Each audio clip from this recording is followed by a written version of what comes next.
Not much background is required, but basic facts are critical to understanding what happened after the defining event. I'm Grant Oster. When I was in graduate school getting my master's degree in chemistry, I met Laura. I fell in love immediately. I think it took her 6 months, right before she got her master's degree in art history, before she fell in love with me. But it happened. Although I don't think any of us were particularly experienced, as far as I could tell, our sex life was excellent, and she never expressed any complaints. We got married less than a year after she received her master's degree and took jobs in the same city. She taught at a community college, and I taught part-time at a state university. I also worked part-time for a scientific consulting firm. After 3 years of marriage, I left university and worked full-time as a consultant. I became an explosives expert, and one of the clients I worked for was the federal government. Around the time our first daughter, Angela, was born, I was doing most of my work for the government, which required quite a bit of travel. I know it was hard for Laura, but I did offer to quit and take a full-time teaching position at a local college that had tried to hire me many times. However, Laura loved the money my job brought in and the lifestyle it afforded use. She encouraged me to stick with it. "I can survive. I am self-sufficient," was her smiling mantra. My travels had not slowed down much by the time of the birth of our second daughter, Grace. 2 years after birth, Angela.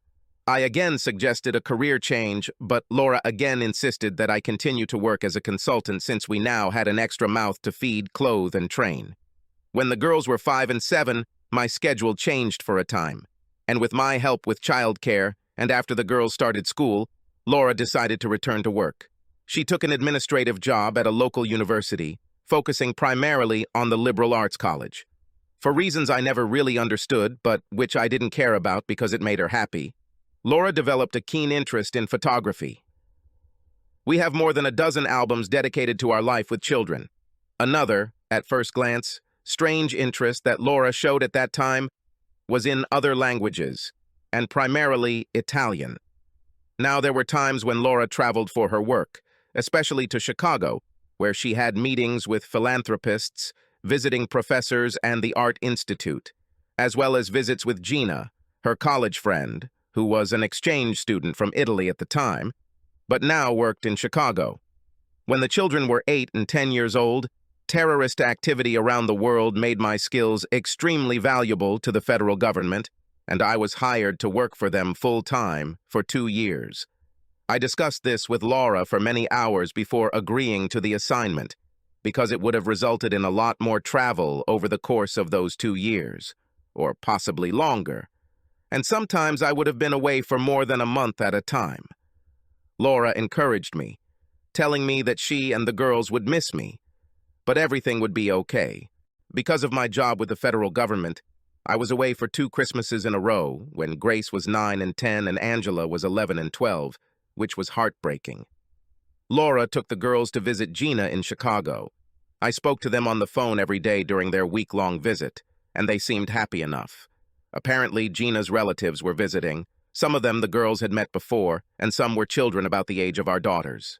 Finally, just before Thanksgiving, after more than 2 years on assignment providing expertise to fight terrorists, I returned to consulting full-time and rarely traveled.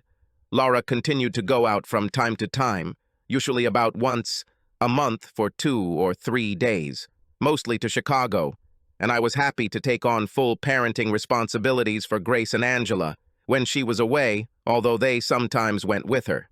I think it's to be expected that girls become closer to their mother than to their father. Although I had a good relationship with Grace and Angela, they never really shared important things with me, and they rarely asked my opinion about personal matters, although they always seemed to share personal information with Laura. It didn't really bother me that much except for one thing. They had never, ever been as talkative as usual, talking about their experiences when they went to Chicago with their mother. Although they were not withdrawn about the matter, they never shared information voluntarily and often changed the subject with a laugh. It wasn't long before 18-year-old Grace went to college out of state, while a freshman at another out-of-state college at the time, Laura was going through a dark period. When I found her crying several times, I asked her what was wrong. She chalked it up to becoming lonely. She said she needed to go shopping with the girls in Chicago. The trip had been planned in a hurry and apparently required several long telephone conversations with Gina in Italian.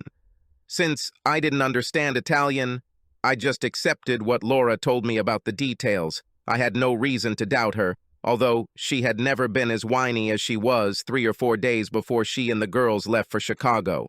Laura returned from Chicago 3 days later, more optimistic, although still not quite normal. However, this was not surprising. What was surprising were the few purchases the three of them returned with from their shopping trip. When I asked about this, I was told that some items would be sent later, including some directly to girls' college addresses. I did notice that my sex life, which was never bad, except of course when I was away for long periods of time, because I never cheated on Laura, was better once Grace left for school.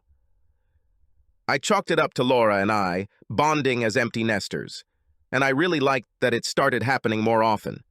Then the defining event in my story happened. One Thursday, I skipped work around noon without telling Laura, who was at her usual place of work. I had planned to play 9 holes of golf, but the rain put paid to those expectations. However, I was planning for our upcoming anniversary. I wanted to throw Laura a surprise party, so I talked to the event planner and got to work. Around 3 p.m., a courier arrived at the door with a wooden box marked fragile, which he carried up the 4 main staircases of our home on a cart. The package was addressed to Laura. I signed for it, and with the help of the courier, we placed it in the living room in a stable position with the correct "this side up" orientation. I thought the delivery of the box was strange. I couldn't imagine what was in it. I looked at the return address and it said, Photography Studio Romano, followed by an address in Chicago that I knew was downtown. I called Laura at work and told her about the arrival of the box. At first she fell silent and then said, "Oh, it's work-related. They should send this to my office. I think they made a mistake. Just leave it unopened and I'll get someone to help me take it to the office tomorrow." Normally, this would be a rational explanation, except for 3 things. First, complete silence on the other end for several seconds, after I first told her about the box, long enough that I almost asked, "Are you still there?" since Laura is never at a loss for words. Second, the way she told me not to open it, it was more of an order than a request, and there was obvious tension in her voice as she said it. After working in counter-terrorism for several years, I learned by osmosis the importance of stress and nuance. Third, her entire behavior, not just the command not to open the box, was tense. My curiosity was piqued enough that I took a few photos of the box and entered the return address information into my laptop. The fourth thing that made me anxious happened as soon as Laura returned from work. After only a casual hello, she ran over to the box, looked at it, obviously she was checking to make sure I hadn't ruined it, and then was very vague and aloof when I asked her what was in it. I'm not sure exactly, but I expected to see some works from an organization in Chicago that wanted to organize an exhibition at my school. I'll open it and look at it at work. Do you want me to help and open it now? I asked, not only to be a good guy, but also to test her reaction. Oh, no. We need, look at it at work to make sure there was no damage. In case, if insurance compensation is required, the usually lively Laura stammered. The next morning, before I left for work, 2 guys from the college where she worked showed up and carefully carried the box into the school van under Laura's careful watch. When I said, "I can't wait to see the exhibition at school. When will everything be ready for you?" It wasn't because I was really interested in seeing the exhibition. This was to test Laura's reaction. Without making eye contact, she replied, I'm not sure that's exactly it, but, of course I will. We will. I'll let you know, if we decide about the exhibition." 2 stutters in less than 14 hours on the same topic from the usually fluent Laura. If it didn't pique my interest, nothing would. The 5th thing that pissed me off and made me suspicious was that Laura never said anything about the mystery box again. In the 2 weeks since the mysterious package arrived, I have learned most of what was publicly known about Romano Photo Studios.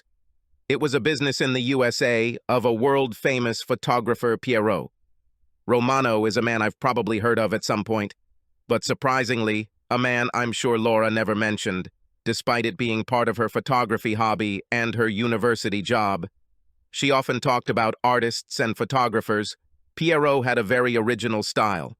Most of his photographs were distinguished by both true photographic realism in certain parts and effects in other parts.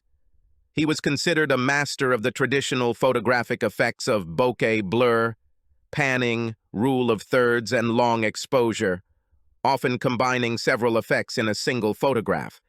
He was also the sole practitioner of a unique effect called Romano's artistry in his honor, which I understand loosely translates to Romano's artistry, but I have never seen it written in English, which no one else was able to reproduce and which is difficult to describe in English. My best attempt would be to say that it makes some objects super realistic, while nearby ones appear fuzzy, and with color changes if the photo is in color or shade within the same object. But this description is not true. Although most of the information about Piero was interesting from an intellectual and artistic point of view, two facts struck me. The person in charge of administration in his studio was his niece, Gina Romano Bianchi. I knew a friend of Laura whom I had met only once, and never in Chicago. Her husband's name is Gina Bianchi. He died in a car accident on September 1st last year, and his memorial service in Chicago was held on September 6th, before his body was sent to his ancestors' burial site in Italy. What a coincidence that around September 2nd, Laura burst into tears, presumably because she was getting lonely, and that Laura and the girls were on their shopping trip to Chicago from September 5 to 8. While I'm not a rocket scientist, I'm smart enough to have a master's degree in chemistry from one of the top 10 schools in the country, so I was able to figure it out. Despite how devastating it was for me, the only logical explanation was that Laura was having a real love affair with Piero Romano, is at least 10 years old, and that my daughters knew all about it. Another interesting fact, on April 16, 18, 3 weeks after I learned this information, an exhibition of Piero's most famous and inspiring works, including those owned by private collectors, and some of which had never before been exhibited publicly, was to take place in Chicago.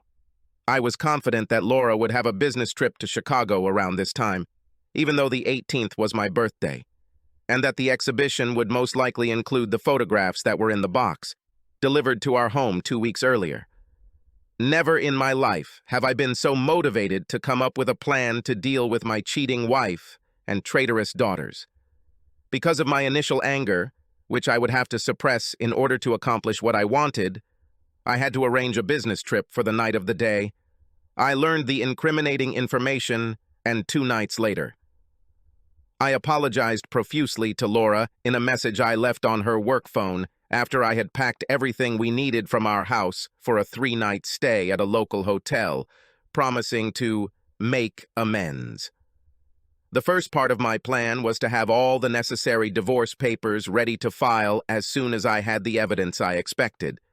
The second part was to find a way to get someone to attend the Chicago Exposition and film it on the first day of its opening, the 16th, which was by invitation only. The third part was to do everything possible to come out of the divorce with as much material wealth and money as possible. I no longer cared about my relationship with Laura and was very close to having the same feelings for Grace and Angela. The fourth part was the final revenge, including after the divorce was final. There were no problems with the first part. I received a recommendation from a good divorce lawyer, Gail Schiff. She advised me on everything I needed to do, and although she recommended that the basis be irreconcilable differences, she was willing to go along with long-standing adultery. Gail just needed some proof before she could file the paperwork, which I expected she would have on the morning of the 17th, and she could arrange for Laura to be served by a law enforcement agent, other than the county sheriff, and with the help of private processing server to record events, on the last evening of the exhibition on the 18th. For Part 2, I collected as much information as I could about art appraisers with any connection to Chicago. I found a young appraiser named Roberto Milan who was trying to build his own business. I actually went to see him in Chicago and talked with him for almost the whole day. Although most of the information about Piero was interesting from an intellectual and artistic point of view, two facts struck me. The person in charge of administration in his studio was his niece, Gina Romano Bianchi. I knew a friend of Laura whom I had met only once, and never in Chicago. Her husband's name is Gina Bianchi.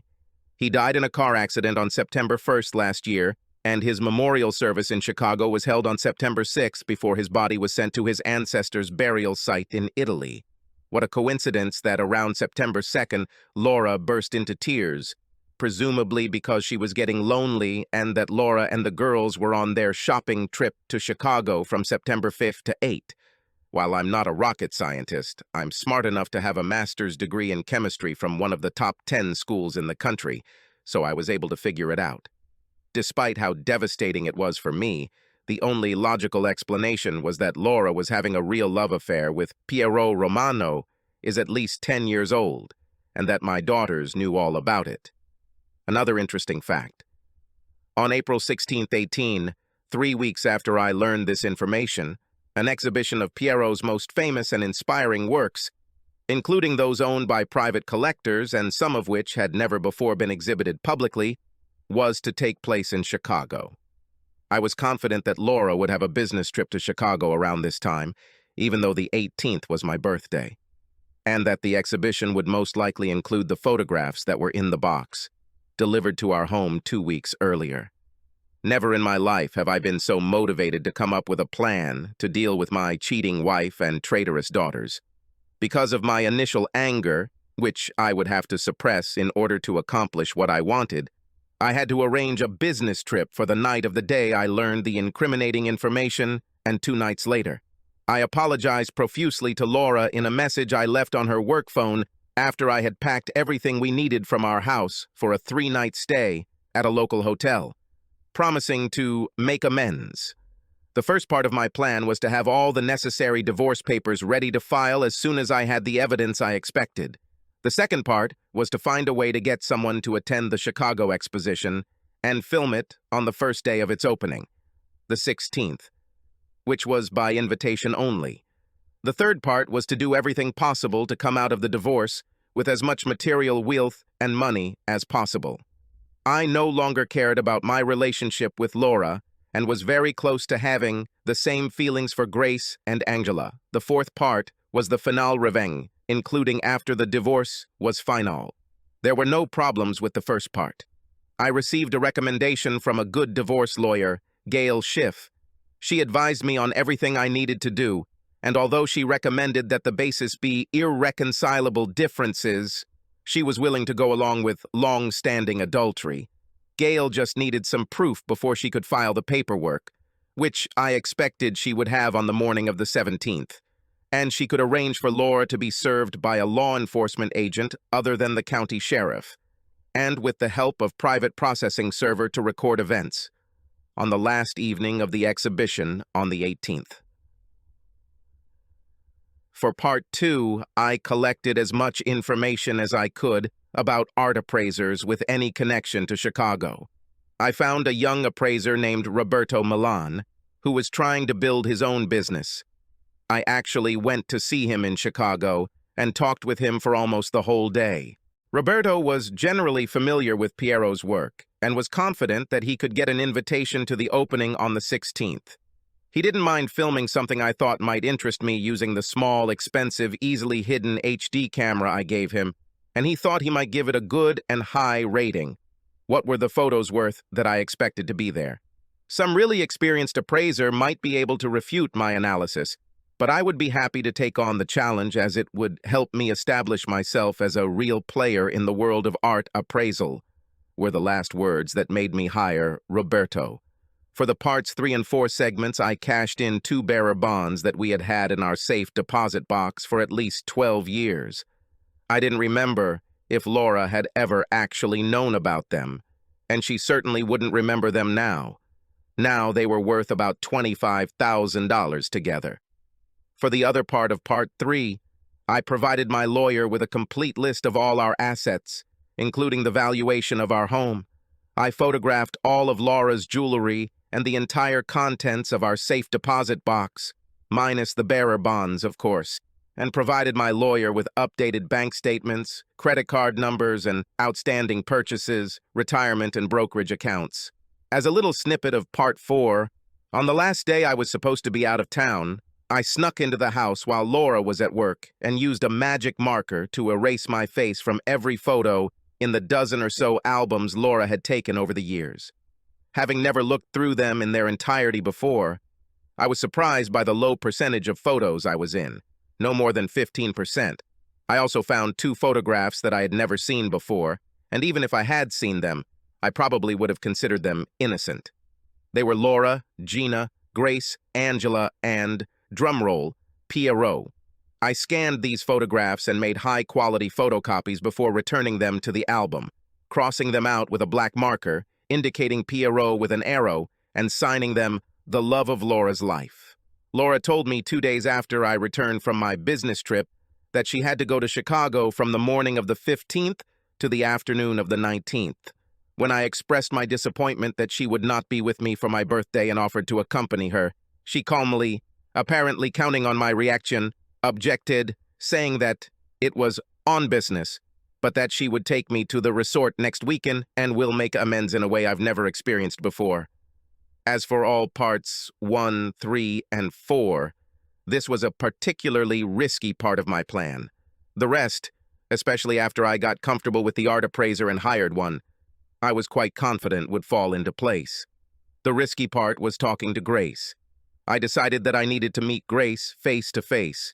So as soon as I dropped Laura off at the airport on the morning of the 15th, I drove about 250 kilometers from Columbus to Carnegie Mellon University in Pittsburgh, where Grace was studying chemical engineering.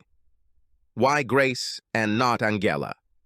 Although both girls were much more with their mother than with me, Grace was much more like me, at least in terms of how her brain worked, than Angela. Neither Angels nor Laura could ever imagine a course of study in chemical engineering. Of course, very close to my chemistry degrees. Besides, Grace had a harder time lying than either Angela or Laura, and while her refusal to tell me about Laura's affair with Pierrot suggested otherwise, she may or may not have been more concerned with family than Angela. I called Grace on her cell phone when I was about halfway there. She really seemed excited about the meeting. I told her I would take her to a real restaurant for a late lunch. We met at a restaurant of her choice, about a kilometer from campus, and took a secluded table. After we ate, I said, "I need to talk to you about something very serious, Grace." A puzzled expression appeared on her face. "Are you okay, Dad?" Physically, yes, but emotionally, despite the obvious lack of external manifestations, I'm a wreck. However, before I talk to you, I want you to promise that you won't tell anyone about this, including your mom and Angela, until the day after my birthday. "Do you promise?" I said, raising my hand in the I swear position after asking, "Do you promise?" "Wow, that sounds serious," she gulped. "Okay, Dad, I promise." "I swear," she said, raising her hand and trying to force a smile. "I found out about your mother's love affair with Piero Romano and trying to decide whether to divorce her," I blurted out. "Oh no, Daddy," she exclaimed, putting her hand to her mouth, and tears instantly appeared in her eyes. "There is only one hope. I need to find out everything you know about this, and I need you to do a DNA test." "What?" she exclaimed, before being on the verge of a complete breakdown. I realized that a restaurant is not the right place for this. I told her to meet me outside, and after I paid the bill, we would go to my car. I found the waitress, paid cash, and left a $20 tip, and found Grace, still in tears, on the sidewalk. As soon as we got into my car, I said, "Okay, Grace, spit it out." The continued existence of our family depends on this. After several minutes of sobbing, during which she could not get anything out of her mouth, and I just looked at her, she began to speak. "I didn't realize that Mom was sleeping with Piero, or Uncle Piero, as we were told to call him, until I was 12. despite the displays of affection every time we were in Chicago, especially at Christmas. I know this from the comments Angela made that she knew before, but I wasn't sophisticated enough to understand it. I talked to my mom.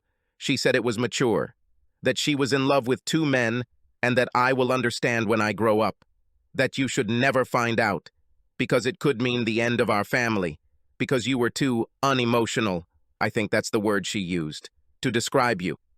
So I swore to secrecy. Grace paused again for a moment and then continued. I hoped that everything would end at Pierrot's funeral and that you would never know. After she made a fool of herself at his coffin, I came face to face with her again. I told her that if she had just jumped into the arms of someone else, I would have told you the whole story. She slapped me and asked how I could think of her like that she loved Pierrot and loved you, and there will be no one else. She simply had to honor Pierrot's memory. I believed her and prayed that this day, when you find out, would never come, because I am sure that she will not have another love or even a sexual affair. I pressed her for more information until I decided it would be counterproductive to get more. She, as I had hoped, was still in a state of mental anguish when I surprised her with the second reason for my visit. I hope to improve my relationship with your mother, Grace, and what you told me will help. However, I need one more thing. I need us to submit DNA samples to verify that you are my biological daughter. No, Daddy, no, she screamed. You are my only father. I know that I am your father, I answered, but I need to know if I am your biological father too. Let me wet your cheek. I'll blot mine, and we'll put them in this envelope, I said, taking a large envelope from the back seat, and together we'll send it to the testing laboratory. She protested a little more, but eventually agreed. I wet her cheek. Then I blotted mine. I pretended to drop the sealed tampon on the floor of the car, and then took another one from under the seat to take its place. She never noticed. I showed her the letter in an envelope addressed to the laboratory. She saw 2 swab containers in the envelope, so I sealed it. The instructions in the letter, where to send the results both directly to Grace and to me. As I drove her back to campus, she watched as I dropped an envelope into the express mailbox along the way. When we hugged goodbye, she begged, "Promise that you will forgive your mother and everything will work out for you." I can't promise now because I don't lie like she does. However, you did your part to increase the chances of it working. Now remember, don't tell anyone about our conversation until the 19th at the earliest. I promised, she smiled. Then she paused. There's, something else. I have to tell you. Mom and Angela will be at the Chicago exhibition of Pierrot's work, some of which are photographs of Mom on your birthday. She told me that she was sorry that it had turned out this way, but that she had to be present because the works that she had inherited from Pierrot in his will would be exhibited. She wanted me to come too, but I had too much work to do at school. I smiled and answered as nonchalantly as I could. I know. Thanks for your honesty. We hugged again and she left. She didn't see the tears I shed, knowing that my relationship with Angela was now as dead as the one with Laura, but not yet deciding whether I could save it with Grace. Grace didn't know that I had recorded our conversation in the car. There was one thing Grace didn't know, which would hurt her, and was part of the 4th part of my plan. The tampon I placed in the envelope that supposedly belonged to me belonged to an Italian-born janitor who worked in my office building and whom I had been friends with for many years. I promised to pay for his pedigree to be determined as a birthday present for him. He didn't even ask why I needed 3 strokes instead of 1. The one I sent to test his heritage showed him to be over 80% Italian, with some Eastern and Western European blood thrown in, which made him happy. Why did I put an Italian's DNA in something that was supposed to be tested instead of my own? Because I wanted everyone to hurt. The reason I used Italian is that during DNA testing they can, even when comparing 2 sets, figure out the ancestry of both authors, and since Pierrot was Italian, I wanted everyone to conclude that he was the father of Grace, and, if I can figure it out, Angela. I crossed my fingers that Grace wouldn't tell. I spoke to her on the phone on the 16th and 18th, and she promised she didn't. And since I hadn't heard anything from Laura, I was sure it was true. Around 11 p.m. on the 16th, Roberto Milan emailed me photographs of the relevant parts of the Romano exhibition. They hit me deeper than I thought. I shook like a leaf and sobbed while looking through them. It was a collage or series of 10 photographs, increasing in size from the first to the last. They all had Romano's hallmarks, including the last two stunning effects of Romano's artistry. The series was called Natale Amore, Christmas Love. What initially broke my heart were the first two episodes, which featured two girls, in front of a photograph of a woman who was undoubtedly Laura. While the girls' faces were a bokeh blur, now from their hairstyles, what they were wearing. Christmas gifts from my mom and relative sizes, it was safe to say that these were Angela and Grace when they were about 9 and 11.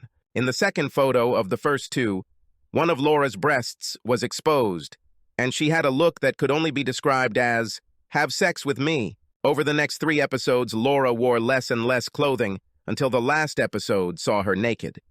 The second episode started again with a photo with the girls in the background. Somewhat older this time, with the last 4 being increasingly risque until the second to last one, which featured Laura in an extremely sexy frontal nude pose, and the last one where it was clearly implied that she had had sex.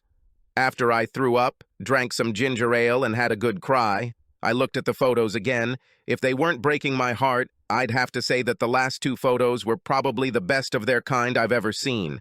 I have read the text accompanying Roberto Milan's report. Sorry, I know this will be hard for you. The collection is worth at least $300,000, most likely $500,000. The penultimate photograph alone would have fetched $125,000, $175,000, if sold separately. The last 2 photos are the best execution of Romano's artistry effects in history. Not only in my opinion, but also in the opinion of at least 4 other appraisers and art critics whose conversations I overheard. I asked Gina if there was anything for sale. She put me in touch with the owner in Pierrot's will. Unsurprisingly, Laura. Laura said they were not currently for sale because they were priceless, and that the 4 photographs of her completely naked would not be sold until after her death.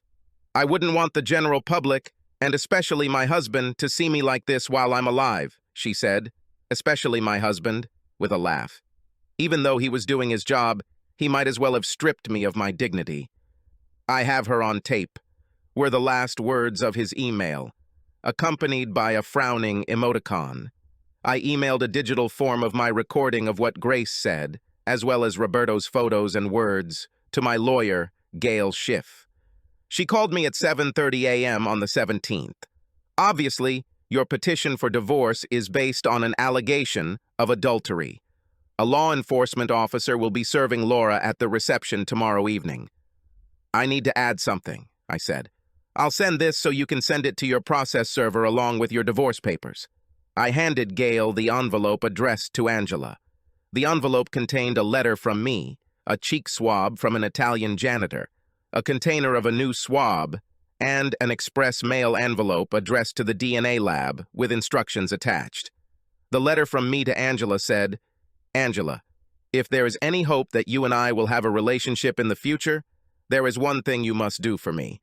You need to take a swab from the inside of your cheek, put it in an envelope addressed to the laboratory DNA, which already contains my swab, and send the envelope by express mail.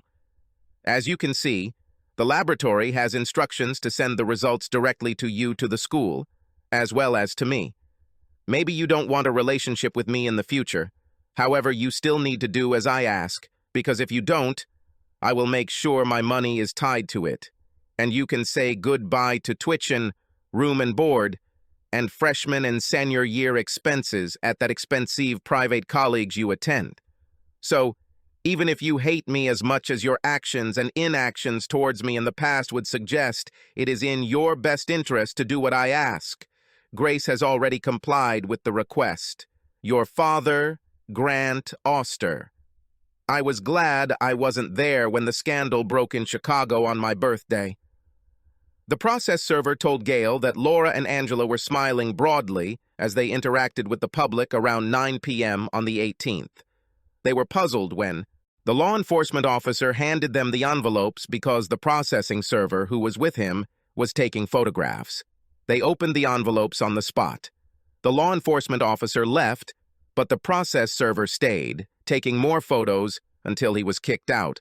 The photos he emailed to Gail and Gail to me showed Laura sinking lower and lower to the ground, eventually landing in the fetal position, with Angela first distraught, then angry. She tried to tend to her prostrate mother.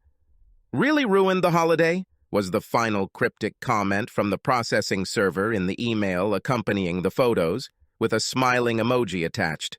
Angela called me on the morning of the 19th, expressing her disgust at the way I submitted this to the newspapers. To which I replied, "Tough traitor, tell that to someone who cares." I have never spoken to her in such words in my life. She said, "I'm not inclined to do this DNA thing.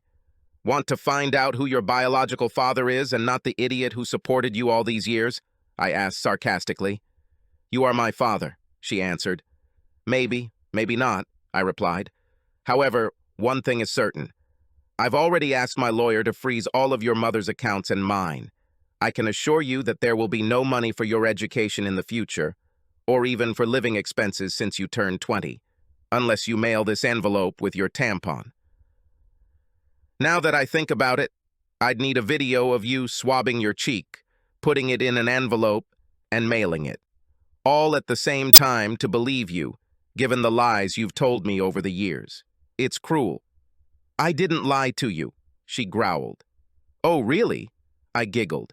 "But you didn't tell the whole truth, did you? Your sister is repentant and will get her tuition paid. Obviously, you're just as much of a nasty bitch as your mother, so I'm not going to waste my time discussing this with you, because you make me sick. Either do as I say and email me the video, or this is the last conversation we'll ever have in your life." With these words, I hung up. It's nice to have a landline where you can make a statement by hanging up rather than just pressing that red button with no emphasis on your cell phone. The nasty bitch mother made no attempt to call me on the 18th, 21st, and probably delayed her return to Columbus by 2 days, out of sympathy for her bosom friend, Gina. The excitement at the exhibition on the 18th was noted not only in 2 major Chicago newspapers, but also in 2 national art publications. In each of them, there appeared a photograph of Laura lying down, apparently sold to him by the process server. I laughed heartily in between the urges to empty the contents of my stomach. Apparently the nasty bitch actually came to the house, which as far as I could tell was no longer a house, on the 22nd. I only know because the envelope I left on the new front door, steel, with a reinforced frame and a replacement lock just like the side and back doors, was no longer there, and my lawyer left a message on my cell phone saying, "We need to talk." The envelope was addressed to "Nasty Fucking Cheater," and I assumed Laura must have known it was her. My internal message was brief. "Hey, bitch, have your lawyer contact mine to see when you can pick up your personal belongings. The sooner we sell the house and end our sham marriage, the better. I will fight every attempt you make to return to this house until it is sold. Do something decent for the first time in our farcical relationship. Don't resist it. Not that you would resist for any other reasons than economic ones, since you have no love or respect for me. Your former ignorant Grant. P.S. The doors are locked. Any unauthorized entry will result in the destruction of all your previous family albums. Lawyers needed to appear in court to decide something regarding living conditions. I probably could have gotten exactly what I wanted if I hadn't written this P.S. in the note, but I couldn't help it. In the end, we, through our lawyers, agreed to vacate the house and put it up for sale immediately. In this case, the amount of our expenses for temporary housing will be taken into account when dividing property. Laura tried to be difficult in negotiations about money, but she was unable to negotiate because she had purchased her precious photographs from Pierrot while we were still married.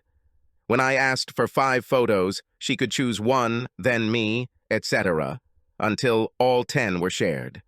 According to her lawyer, she became hysterical, especially since by that time she had seen how I had retouched family photo albums.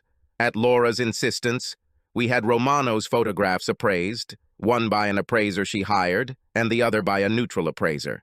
The funny thing is that Romano's photo was the lowest priced and cost her $200,000 more than if she had agreed with his estimate. Since this had a big impact on what she would end up with, she offered me 2 photos, the ones she had chosen. However, she rescinded the offer when I asked my lawyer to tell her that I agreed, as long as she took them to a local landfill and watched what I did with them. When all was said and done, by the time the divorce proceedings were finalized, Laura was left with her personal belongings, including all of her albums. She was angry that I didn't want any of it, half the furniture and a quarter of the sale price of the house. Nothing more, including no alimony, but a suspended prison sentence. More on that later. We did agree to share all of Grace and Angela's college expenses until they graduated, but nothing more. As for Angela and Grace, as expected, the DNA test results showed that they were not my biological daughters. This made Laura so angry that she almost had a stroke. I spoke to Grace about this rather than Angela, who complied with my request solely to pay for her college expenses and seemed content to have no further relationship with me. Dad, Mom says the results are wrong. She said that while she was married to you, she never had sex with anyone other than you and Pierrot, and that she didn't even meet Pierrot before I was born. Then why is your father of Italian descent like Pierrot, while I am Dutch on both sides of my family? Your mother has demonstrated that she is a pathological liar. She lied to me about loving me throughout the 24+ years of our relationship. So why should you believe that everything she says is true? She says she wants another DNA test. This will not happen because you are not minor children, and this has nothing to do with the divorce. I just wanted to know for myself and for you and Angela to know the truth. Besides, you saw how I blotted my cheek and put the tampon in an envelope, and then sent it myself. Dad, Mom also wants to talk to you personally. She says she made the request through her lawyer several times, but she's not even sure your lawyer conveyed the message to you, because she never received an answer. She didn't get an answer because I told my lawyer to ignore her request. What reason could I have to talk to this woman? Dad, please don't call her that in front of me. I still love her despite her flaws. I'm asking you for a favor, please. Talk to her for an hour, please. Sorry, Grace. I can't help it. I have forgiven you and would like to be in a relationship with you, but there is nothing, and I mean nothing, that would make me want to talk to her. Now about Laura's suspended prison sentence and receiving only a quarter of the proceeds from the sale of the house. After my phone conversation with Grace about the DNA test and Laura's desire to talk to me, she did something stupid. I thought she might be up to something, so I connected and walked around with a panic button connected directly to the private security company. One night, a woman knocked on the door of the apartment I was renting during divorce proceedings while the final financial details were worked out. I saw 2 big guys and Laura standing off to the side when I looked through the peephole. As soon as I opened the door, 2 big guys burst in and grabbed me, but not before I pressed my silent panic button. As soon as they grabbed me, they yanked me onto a chair and tied me to it while Laura walked in and the other woman walked away. Grant, I'm sorry I had to do this, but you refused to meet with me and refused to repeat the DNA test, which we both know is wrong. Then she started talking some hilarious nonsense about how she had always loved me and that she just loved Pierrot into the bargain. That her heart was big enough for both of us. She realized that we had passed the point of reconciliation, but she just wanted to ease her soul. While talking to me, she was holding a tampon in her hands. Apparently, she was going to forcefully take a DNA sample from me. She was really annoyed that I didn't verbally respond to anything she said. I refused to even acknowledge her presence, trying my best to avoid eye contact. Luckily, just as she was about to order 2 of her goons to open my mouth for a DNA swab, my panic button went off. The security company called the police, and 3 cops with guns drawn burst into the house. They found me tied up, and one of the villains had an illegal weapon in his trouser pocket. I explained the situation where the cops were holding the 3 of them at gunpoint. The cops ignored Laura's plea to just let them go. They didn't mean to harm me. They arrested 3 of them. A minor assault didn't sit well with the judge in our divorce case. After she made it clear that if she had to rule, it would be really bad for Laura, I received the division of property and other considerations outlined above. The criminal court took pity on Laura because it was her first offense. She received 2 years probation and a $10,000 fine, which was only from her share of the family property. Things didn't work out so well for the two guys because they had dark histories. One received a year in prison before parole is possible, and the one who had an illegal weapon received 5 years before parole is possible. The fourth part of my plan did not end when the divorce became final, although I do not admit here or anywhere else that I had anything to do with it. Just karma. That's what I always answer when they ask me about it. 18 months after the divorce was final, I was on a Caribbean cruise with a 32-year-old hot little divorcee who loved to be treated properly and richly and loved sex even more. She was too much like Laura at that age and too hot-tempered for me to seek a permanent relationship with her. But it was fun to be with her, even though she wears me out with sex. While I was having fun on the cruise, Laura's apartment was broken into while she was at work. The apartment was destroyed. Some things were stolen, including the second most provocative and valuable photograph of Laura Romano, the most valuable and provocative she lent for a long time to an art gallery, so it was not in her apartment. However, more items were destroyed than stolen, including 7 of the 8 remaining photographs of Romano and all but the 2 earliest family photo albums. Of course, I was a suspect when I returned. Obviously, I couldn't do it myself because I was on a cruise 3,000 kilometers away, but Laura insisted to the cops that I pay someone to do it. When the police approached me, and as soon as they started asking questions that indicated that I was a suspect, I refused to talk to them and hired a criminal lawyer. After searching my phone and financial records, which of course did not include 2 cashed bearer bonds that were never part of the divorce estate, they could find no indication that I could pay anyone for this, and there was no connection they could find with anyone who was capable of it. Do what has been done. I got the distinct impression that 6 months after their first contact with me, the cops had all but given up, although I'm sure Laura continued to pester them. As soon as the statute of limitations expired, I threw a party. My "it's finally over" party was attended mostly by friends. My parents were no longer alive, but there were my brother, his wife, my 2 nephews, my new love interest, Melody, a widow my age, 2 grown children, Melody and Grace, her husband, and my granddaughter. I did not then and now do not have any relationship with Angela.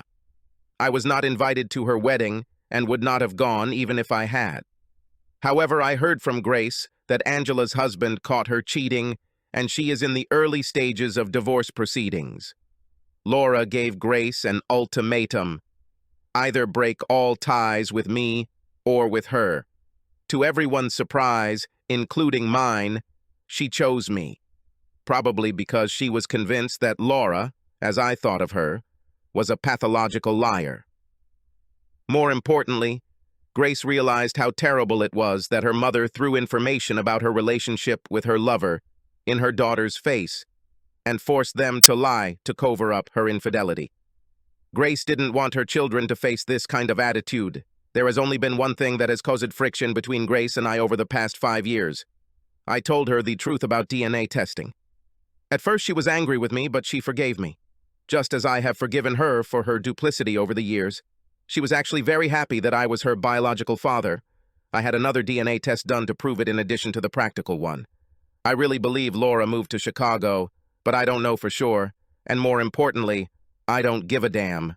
Subscribe to our channel so that your second chaff doesn't cheat on you, and go ahead and listen to the next story, because this story is nothing compared to the next one. If you're under 18, don't even think about listening to the next one.